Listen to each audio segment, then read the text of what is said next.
आज मी शिमला मिरचीची भाजी बनवणार आहे। इथे शिमला मिरची घेतली आहे। ही मिरची मी स्वच्छ धुवून घेतली आहे आणि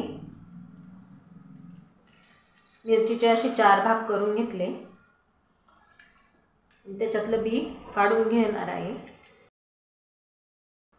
हे बी कवळं असलं तर छान लागतं भाजी, पण निबार झालेलं बी हे काढूनच टाकायचं।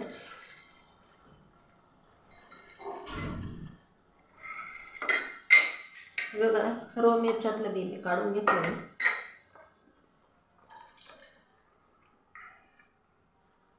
मिरची मी अगोदर पण स्वच्छ धुवून घेतली होती, आता पण धुवून घेणार आहे।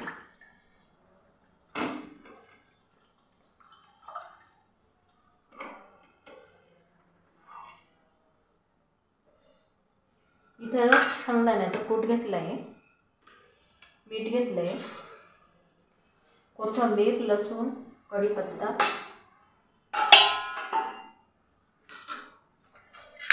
याच्यात आपण लाल तिखट टाकून घेऊ।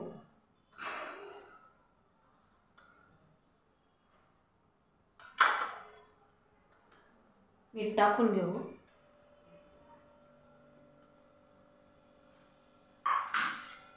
मिक्स करून घ्यायचं सर्व।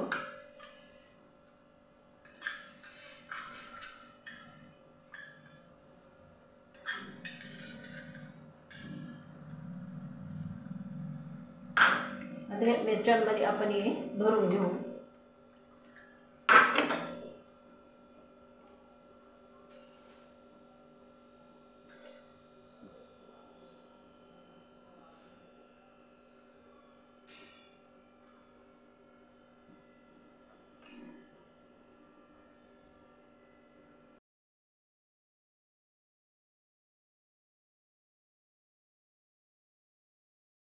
मिरचीला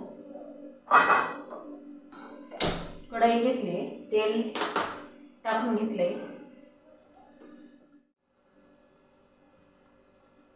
आता तेल गरम झाले, लसूण टाकून घेऊ।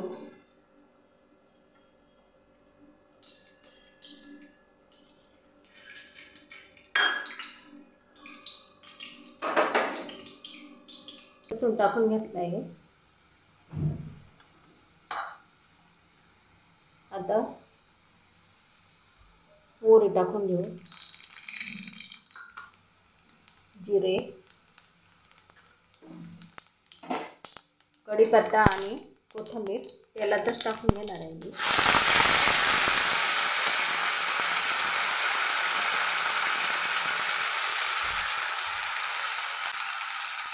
हळद घेतली, थोडी हळद टाकून घेऊ।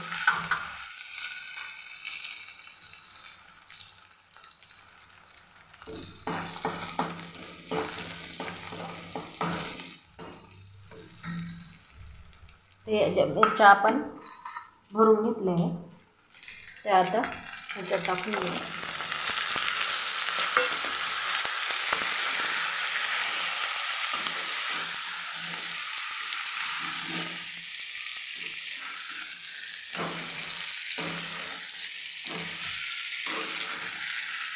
छान मिक्स करून घ्यायचे सगळं।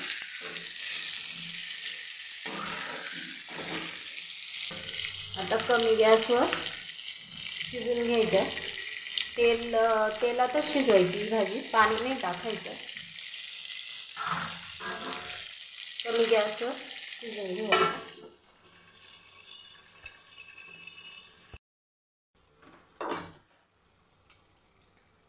आपण शिमला मिरची बघू परत, एकदा परत परतवून घेतली चांगली।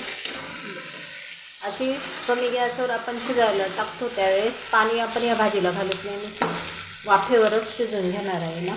त्याच्यामुळं काय करायचं, 2-3 वेळा चेक करून घ्यायची, परतवून घ्यायची परत।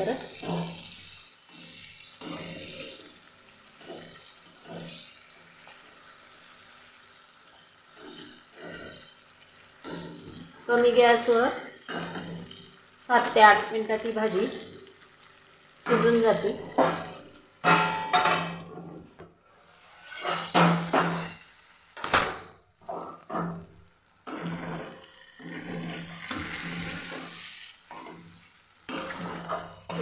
झाली आपली भाजी तयार.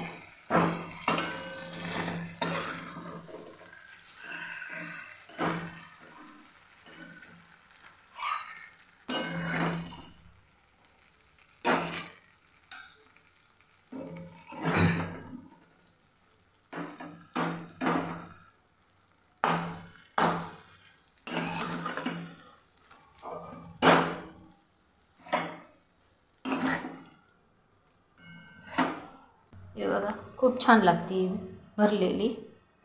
शेंगदाण्याचं कूट भरून शिमला मिरचीची भाजी खूप चविष्ट लागते खायला.